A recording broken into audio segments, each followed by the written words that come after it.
Hello, say hi to a happy day and enjoy listening while I read to you a story, The Secret of the Star Shell.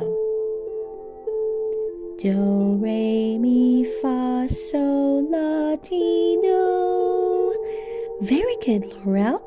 Princess Ariel uploaded. It was a bright and sunny morning in the village. Ariel was giving her young friend Laurel a singing lesson. Why don't we try this one next? Ariel pointed to a song in her music book. Laurel's eyes sparkled. The Song of the Sea? That reminds me of my new best friend. What's your friend's name? Ariel asked. Laurel suddenly hesitated. I'm not sure you know her, but we love playing together. She glanced at the clock. I'm meeting her right after our lesson. Maybe I'll sing the Song of the Sea for her too.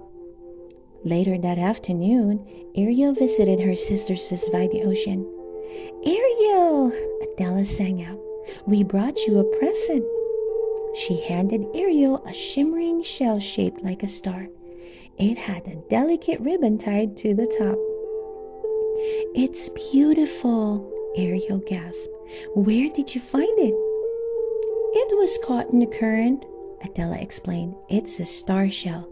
It's supposed to grant wishes. Ariel looked at her sisters excitedly. Shall we try it? They took turns making one wish, but nothing happened. That's all right, Ariel said. She tied the ribbon around her neck to wear the shell like a necklace. It's a beautiful gift. Now I'll carry a part of the sea wherever I go. As Ariel walked to the village, she passed Laurel's cottage. Suddenly, Laurel's father, Mr. Hanson, came running out.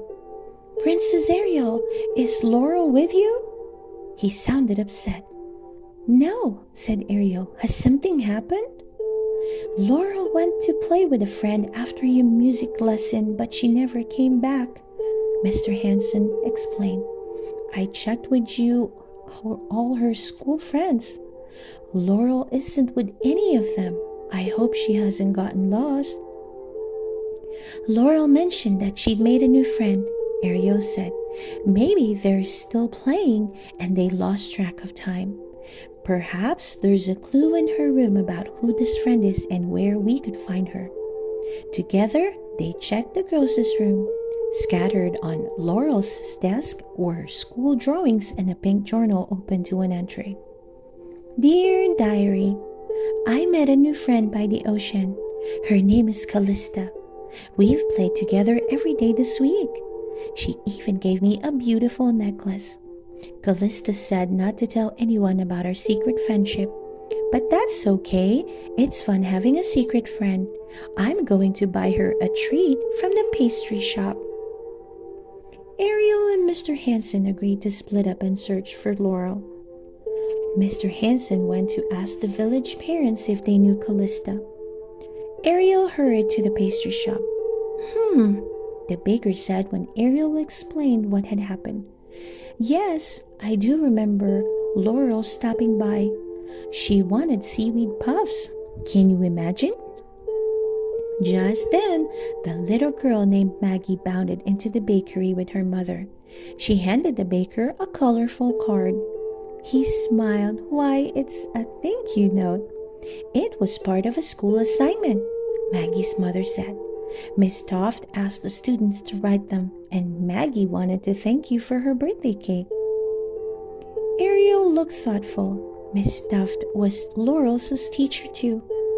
That meant Laurel would have had the same assignment.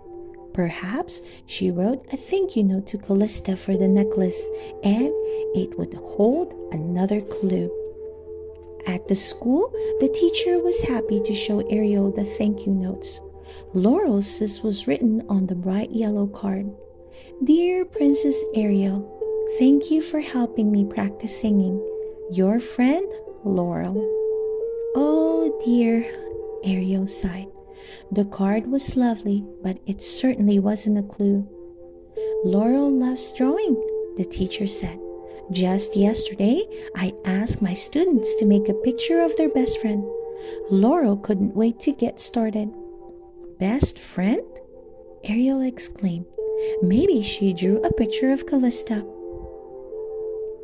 Miss Toft took Ariel to Laurel's desk. Surely the picture is in here somewhere. After looking through a few folders, Ariel found a picture labeled My Best Friend. Two girls were in the drawing. One was Laurel with short brown hair, and the other girl had wavy blonde hair.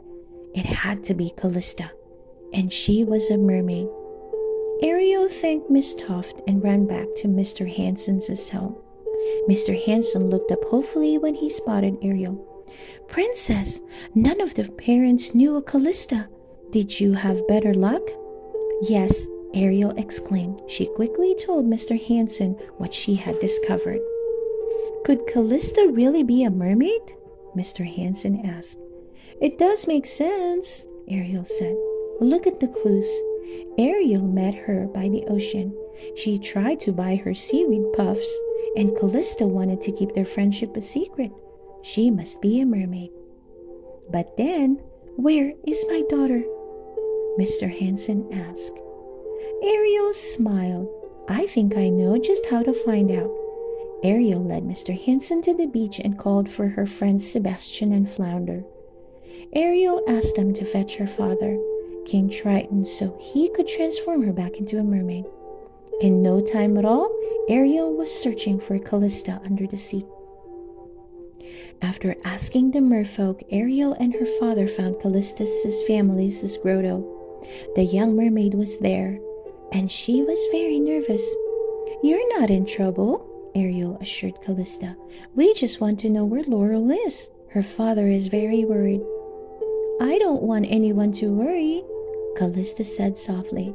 She led Ariel and Triton to her bedroom. It's all right, Callista called. You can come out. Slowly, Laurel swam out from under Callista's bed. Ariel gasped. Laurel, you're here? And you're a mermaid too? It's so hard to explain, Laurel sniffled. When I went to see Callista this morning, I was wearing my star shell necklace. As we were splashing in the water, I told Callista that I wish I could play with her under the ocean for real. All of a sudden, my necklace lit up and I turned into a mermaid.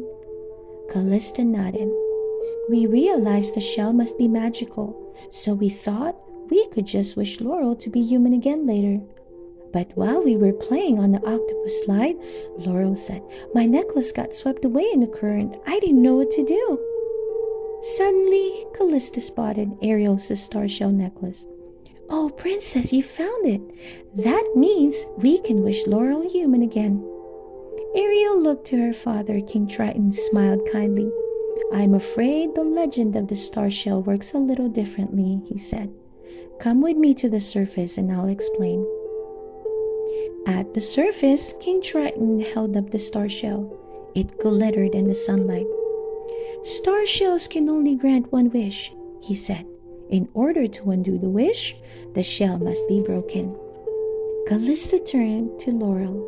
When you're human again, will you still visit me by the ocean? Of course, Laurel said with a smile. Together, everyone swam back to shore. Then Ariel handed Laurel the star shell. It's up to you now. Laurel lifted the shell high up in the air, paused, and then brought it down against a large flat rock. In a burst of light, her mermaid tail changed back into legs. I'm human! Laurel cried. She hugged Callista tightly. It was a wonderful adventure. We'll still see each other all the time, I promise. Immediately, Mr. Hansen rushed over. Laurel, thank goodness you're safe. Oh, Daddy, I have so much to tell you. A few days later, Ariel asked Callista and Laurel to meet her by the water. I have presents for you both, Ariel said. She handed the girls 2 brand new necklaces made from star shell pieces. They're beautiful. Laurel breathed. Thank you, Princess Ariel, Callista said. Ariel smiled. When I was wearing the star shell, it was like carrying a part of the ocean with me. Now you too can always carry a piece of your adventure with you wherever you go. The end. I hope you enjoy listening to this story, The Secret of the Star Shell. Please don't forget to hit that like button and subscribe to listen to more of our favorite book stories. See you soon!